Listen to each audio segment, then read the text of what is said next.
ہم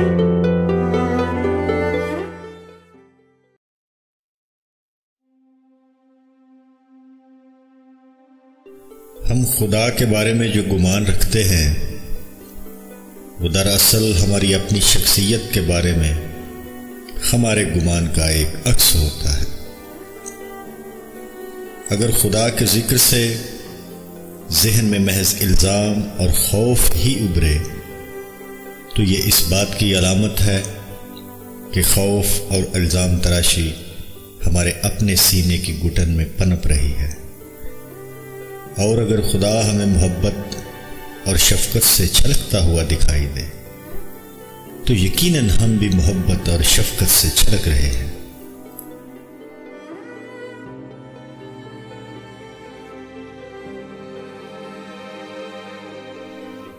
سچائی کا راستہ دراصل دل کا راستہ ہے، دماغ کا نہیں۔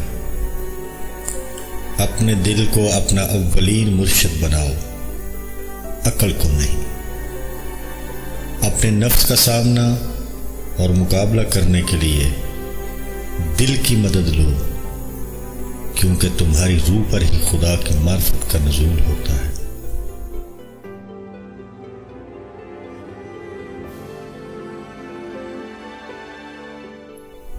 قرآن پڑھنے والا ہر شخص قرآن کو اپنے فہم و ادراک کی گہرائی کے مطابق ہی سمجھ پاتا ہے۔ قرآن کی فہم کے 4 درجات ہیں۔ پہلا درجہ ظاہر معنی ہے اور زیادہ تر اکثریت اسی پر قناعت کیے ہوئے ہے۔ دوسرا درجہ باطنی معنی کا ہے۔ تیسرا درجہ ان باطنی معنوں کا بطن ہے، اور چوتھا درجہ اس قدر عمیق معنوں کا حامل ہے کہ زبان ان کے بیان پر قادر نہیں ہو سکتی، چنانچہ یہ ناقابل بیان ہے۔ علماء فقہ جو شریعت کے احکامات پر غور و خوض کرتے رہتے ہیں یہ پہلے درجے پر ہے۔ دوسرا درجہ صوفیاء کا ہے، تیسرا درجہ اولیاء کا ہے، چوتھا درجہ صرف انبیاء مرسلین اور ان کے ربانی وارثین کا ہے۔ بس تم کسی انسان کے اللہ تعالیٰ کے ساتھ تعلق اور اس کی تعلق کی نوعیت کو اپنے قیاس سے جاننے کی فکر نہ کیا کرو۔ ہر شخص کا اپنا اپنا راستہ ہے اور اظہار بندگی کی اپنی اپنی نوعیت۔ خدا بھی ہمارے الفاظ و اعمال کو نہیں بلکہ ہمارے دلوں کو دیکھتا ہے۔ یہ مذہبی رسوم و رواج بذات خود مقصود نہیں ہے، اصل چیز تو دل کی پاکیزگی ہے۔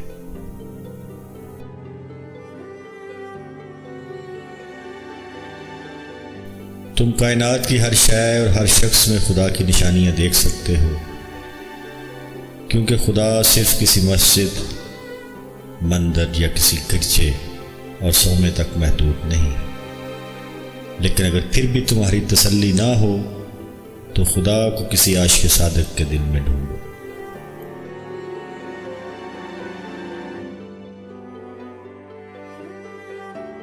عقل اور دل 2 مختلف چیزیں ہیں۔ عقل لوگوں کو کسی نہ کسی بندھن میں جکڑتی ہے اور کسی چیز کو داؤ پر نہیں لگاتی، لیکن دل ہر بندھن سے آزاد ہو کر اپنے آپ کو داؤ پر لگا دیتا ہے۔ عقل ہمیشہ محتاط اور پھونک پھونک کر قدم رکھتی ہے کہ دیکھو کسی کیفیت کا زیادہ اثر مت لینا، لیکن دل کہتا ہے کہ مت گھبراؤ، ہمت کرو اور ڈوب جاؤ۔ عقل آسانی سے اپنا آپ فراموش نہیں کرتی، جبکہ عشق تو بکھر جانے اور فنا ہو جانے کے لیے ہمہ وقت تیار ہے۔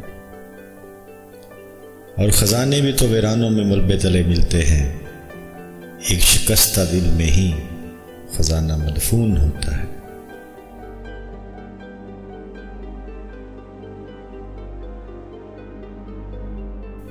دنیا کے زیادہ تر مسائل الفاظ اور زبانوں کی کوتاہیوں اور غلط معنی اخذ کرنے سے جنم لیتے ہیں، چنانچہ کبھی بھی الفاظ کی ظاہری سطح تک خود کو محدود مت کرو۔ جب محبت اور عشق کے میدان میں قدم رکھتے ہیں تو الفاظ بیان اور زبان و اظہار اپنی اہمیت کھو بیٹھتے ہیں۔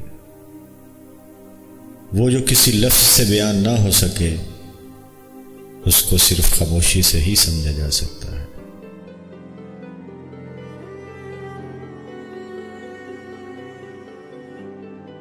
تنہائی اور خلوت دو مختلف چیزیں ہیں۔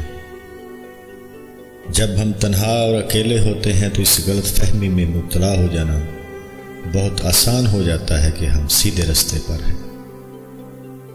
لیکن خلوت یہی ہے کہ آدمی تنہا ہوتے ہوئے بھی تنہا نہ ہو۔ بہتر ہے کہ ہم تنہائی کسی ایسے شخص کے دم قدم سے آباد ہو جو ہمارے لیے ایک بہترین آئینے کی حیثیت رکھتا ہو۔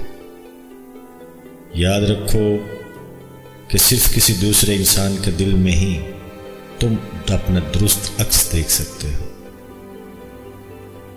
اور تمہاری شخصیت میں خدا کے جس مخصوص جلوے کا ظہور ہو رہا ہے وہ صرف کسی دوسرے انسان کے آئینہ قلب میں ہی تمہیں دکھائی دے گا۔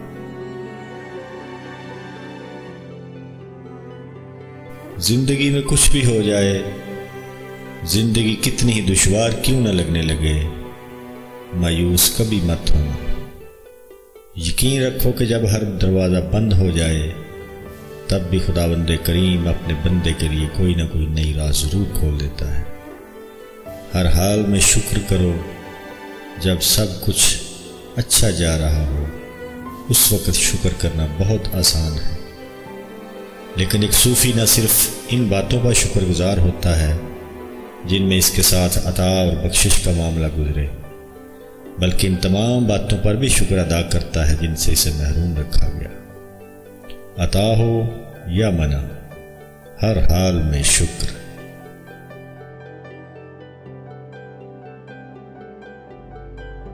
صبر اس بات کا نام نہیں ہے کہ انسان عضو معطل ہو کر بے بسی کے ہاتھوں برداشت کے عمل سے گزرتا رہے، بلکہ صبر کا مطلب یہ ہے کہ انسان اتنا دور اندیش اور وسیع نگاہ کا حامل ہو کہ معاملات کے انجام پر نظر رکھتے ہوئے رب پر بھروسہ رکھے۔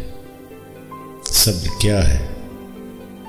صبر یہ ہے کہ جب تم کانٹے کو دیکھو تو تمہیں پھول بھی دکھائی دے، جب رات کے گپ اندھیرے پر نظر پڑے تو اس میں سے صبح صادق کا اجالا بھی دکھائی دے۔ بے صبری یہ ہے کہ انسان اتنا کوتاہ بین اور کم نظر ہو کہ معاملے کے انجام پر نظر ڈالنے سے قاصر رہ جائے۔ عاشقان الہی صبر کا دامن کبھی ہاتھ سے نہیں چھوڑتے، کیونکہ وہ اچھی طرح جانتے ہیں کہ پہلی کے باریک چاند کو ماہ کامل میں تبدیل ہونے کے لیے کچھ وقت ضرور گزارنا پڑتا ہے۔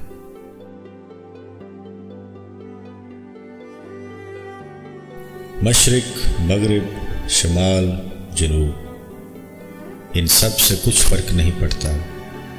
تمہارے سفر کی سمت کوئی بھی ہو، بس یہ دھیان ضرور رہے کہ ہر سفر ذات کا داخلی سفر ضرور بنے۔ اگر تم اپنی ذات کے اندرون میں ایک مقام سے دوسرے مقام تک کا باطنی سفر کرو تو تمہارے ساتھ یہ پوری کائنات اور جو کچھ اس سے ماورا ہے وہ بھی شریک سفر ہو جاتے ہیں۔